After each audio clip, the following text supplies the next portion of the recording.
Hi, Lily, it's me. It's your Uncle Mark. Let's talk about bugs. Today, we're going to talk about insect legs. As you remember, all insects have three body parts: head, thorax, and abdomen. And all insects have three pairs of legs. That's 6 legs, all in all. Paired appendages. The legs are paired. The other paired appendages are antennae, wings, and even mouth parts. As you remember, the legs are appendages of the thorax. Appendages. They're appendage. An appendage is something that's stuck onto something else. Although the legs aren't really stuck onto the thorax, they stick out. They stick out of the thorax. To stick on is to stick like glue, but to stick out is to poke like a stick. There are a lot of meanings for the word stick. We should just stick to the bugs, huh? So all the legs come from the thorax. Now the legs all have 5 parts. Let's take a look at some of these parts. Here we have a picture. This is called the coxa.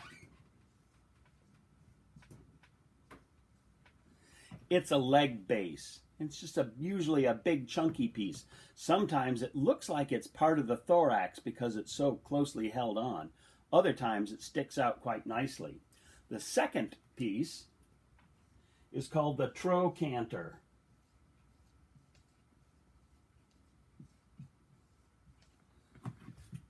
Trochanter. It's a trochanter. It's just a little piece, and usually a connective piece. Sometimes it's so small you can hardly see it, but you do have to know that it's there somewhere. Grasshoppers have a very small trochanter. Maybe we'll see one. Then come the big parts. The big part is the femur. This is the femur. It's the big part. It's usually the biggest part of the leg. Sometimes it's the other big part.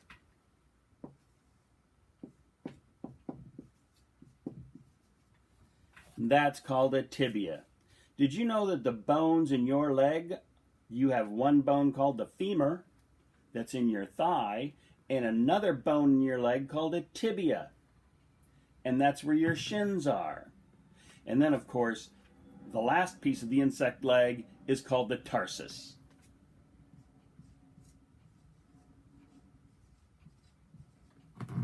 Tarsus. Tarsus means ankle, really, but it's the ankle and the foot. And sometimes the tarsus comes in one piece. Sometimes it has 5 pieces, and there's usually 2 claws coming out of the end. Sometimes those claws are big. Sometimes they're very small, and you can hardly see them. So, with different legs may be designed for different things. The most common are going to be walking and running. We have a special name for them.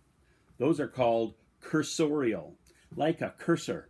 Like a cursor runs all over the computer screen. Cursorial legs are for running and walking. They may be for catching prey. We call those raptorial. Raptor means to seize, like velociraptor, which means to seize quickly. You could be in rapture, which means you're seized, you're caught up.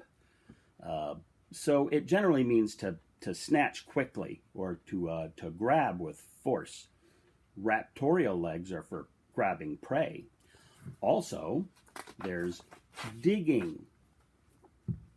Digging we call fossorial, like digging up fossils. And you know, a fossil is an old bone, and the root of the word fossil is from bone. So from digging up bones, you get fossorial from digging. So insects that dig with their legs, they have fossorial legs to help them dig.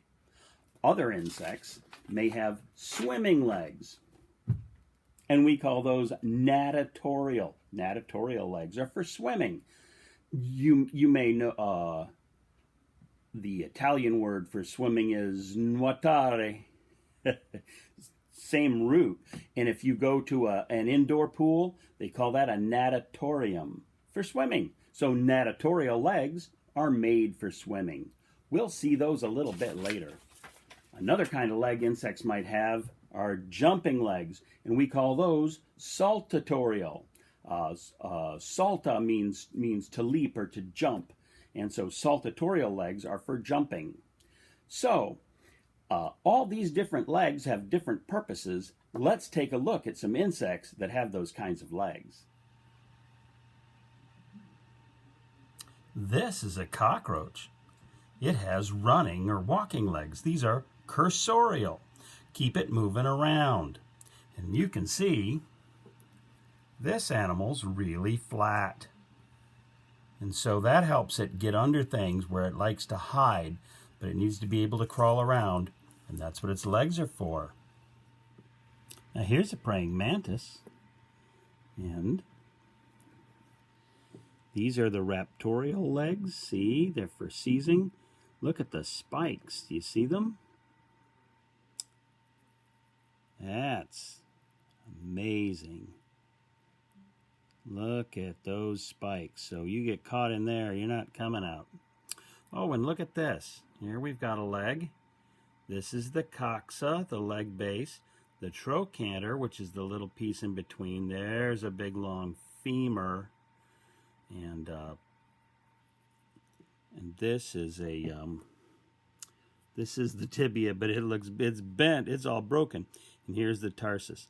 So see there's the coxa and the trochanter, and then this is the femur and the tibia, and here's the tarsus with all its little tarsal segments. Yeah, and so this is raptorial. Now, these are fossorial legs or digging legs, and as you can see, they're all flat like a shovel. See? So this is made so he can dig through the dirt. Well, dirt may be a happy word for what he digs through. This is a dung beetle, a dunger, and he digs through, no way around it. He digs through poop. That's what he does. But his digging legs sure help him, and they help move everything away. Now, there are insects that dig through the soil. There's even a mole cricket, and his legs look so much like a mole's legs. Maybe we can get one for you and show you in another video.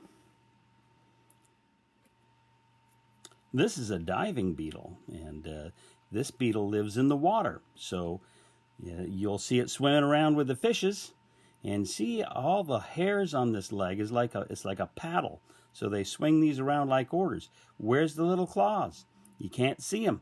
Actually, they have them. They're real small, so they don't get in the way of swimming, because these are natatorial legs or swimming legs. Now, we have another one here. Let's see if we can get this one in the picture.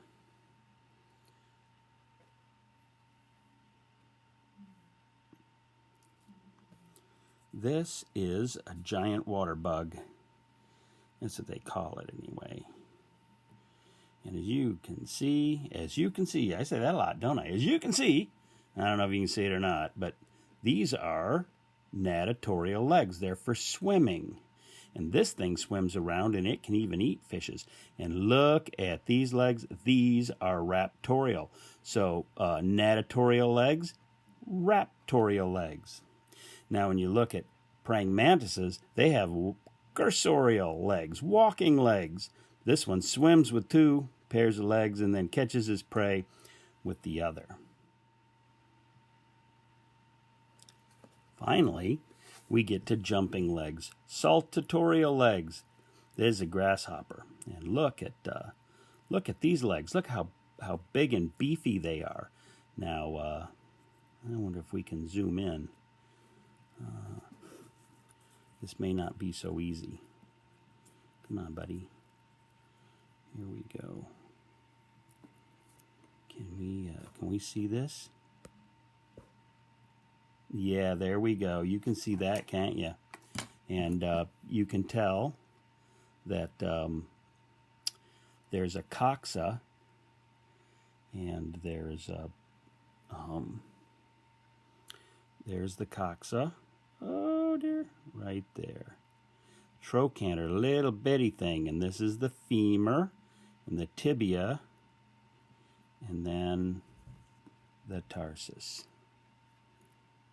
Tarsal segments right there. Yep. Isn't that great? Jumping legs, saltatorial. Well, there you go. Insects have all kind of legs for all kind of things. Kind of fun to see all the different ways that the insects use their legs. As we go on in other videos, we'll see a lot of different insects, and we'll be able to recognize the different kinds of legs that they have. Remember, cursorials for running. Oh. And raptorial for seizing, for catching, like the praying mantis. And fossorial is digging, like digging for fossils. And swimming is natatorial, like you do in the natatorium. And jumping is saltatorial. So, big fun with insect legs. We'll see you next time.